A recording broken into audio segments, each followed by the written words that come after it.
In 2001, an entire country was obsessed with one question. Not politics, not sports, not celebrity gossip. Just 4 words. Who shot Phil Mitchell? This wasn't just a soap opera plot. This was a storyline that stopped the nation in its tracks. People were placing bets in pubs. Newspapers were running front page spreads. And when the truth finally came out, more than 20 million people tuned in to watch. But to understand why this Eastenders storyline gripped so many, you have to look at the build-up. Because Phil Mitchell wasn't just some random character, he was the most hated man in Albert Square. And by the late 90s, Phil Mitchell had transformed from the quieter Mitchell brother into one of the nastiest villains on British television. He was ruthless in business, a bully in the pub, and he had this knack for making enemies everywhere he went. By 2001, he had a whole list of enemies. He'd wrecked marriages, he'd beaten up rivals, he was threatening people left and right. And of course, he had the dodgy dealings, the scams, the criminal empire bubbling underneath it all. So when Eastenders decided to have him shot outside his house in March 2001, it wasn't just shocking, it was almost expected. The real mystery wasn't why Phil was shot, it was who finally had enough of him. And this is where Eastenders pulled off pure television genius. Ian Beale. Ian and Phil had a rivalry going back years. Phil bullied him, scammed him, and made him look pathetic at every opportunity. If anyone had motive to finally snap, it was Ian. Lisa Fowler. Phil's ex-partner. Their relationship was toxic. He was controlling, violent, and manipulative. Lisa was broken by Phil, and viewers knew she had the emotional motive, but did she have the guts to actually pull the trigger? Mark Fowler. Mark was protective of Lisa. He had seen how Phil treated her, and he had no love for the Mitchells. The idea of him taking revenge for her was very believable. Steve Owen. Another local villain, he and Phil had been butting heads in dodgy business deals, and neither trusted the other. 2 egos, 1 square. Steve was a strong contender. Dan Sullivan. A classic soap hard man, Dan had been double-crossed by Phil before, and he wasn't the type to just walk away quietly. Mel Owen. Steve's wife at the time. People speculated she might have acted out of desperation, caught in the chaos of Phil's schemes. And here's the thing, the writers made every single one of them look guilty at some point. Everyone had a motive, everyone had a dodgy alibi, and everyone had a moment where viewers thought, yeah, it could be them.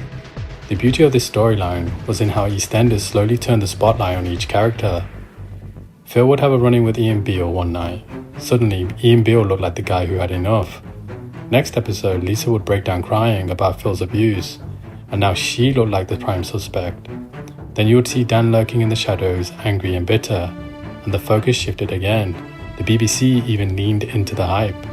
They made teaser trailers like it was a crime drama. If someone doesn't respect my wife, then they don't respect me. I know exactly what I'm going to do. I think very, very carefully about what you're doing, Phil. I hope you've got eyes in the back of your head, because you're going to need them. We had something special! No, you had something special. I had something convenient. Why are you trying to hurt me? Hey, Mitchell! Well, come on, Ian. That's just the excuse I need. Just wanted to kill him. Bookies were taking bets in real life on who the shooter was. You had actual tabloids running stories like Who Shot Phil, our top 5 suspects.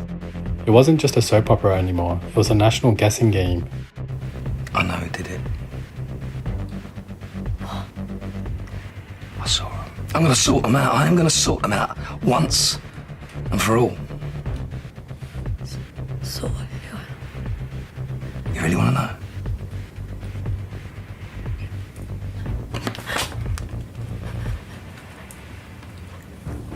You. And then came the reveal. In April 2001, we finally found out it was Lisa Fowler, the woman everyone thought was too fragile, too broken, too scared. She was the one who pulled the trigger. It flipped the whole narrative. Instead of a macho revenge plot, it became a story of an abused woman snapping after years of manipulation. The Who Shot Phil storyline wasn't just good TV, it was historic. The reveal episode pulled in 20 million viewers. It's remembered as the biggest soap opera mystery in British history.